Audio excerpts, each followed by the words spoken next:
experts tell us whether your phone's radiation is actually harmful.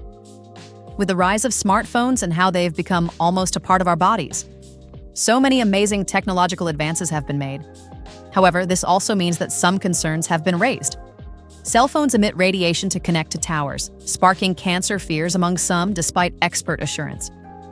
Ignoring data, some embrace fear-mongering. Listening to facts is key. Thus, we've gathered insights from experts to assess whether smartphone radiation poses true harm. If you didn't know, every single cell phone emits some kind of radiation, which helps connect it to cell towers and function properly for phone calls and more. This type is non-ionizing radiation, described by the CDC as energy-removing electrons from materials like air, water, and tissue. While everyday exposure is typically low, health risks can arise from the intense exposure.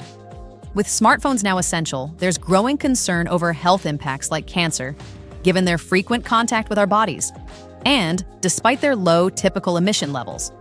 Because of the rise in popularity of cell phone usage, scientists and researchers have begun exploring this question to figure out whether the phones we are so reliant on are potentially hurting us.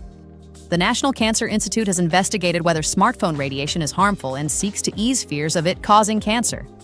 They note that phones emit radiation in the radio frequency spectrum, including 2G, 3G, 4G, and anticipated 5G, which operate at low frequencies.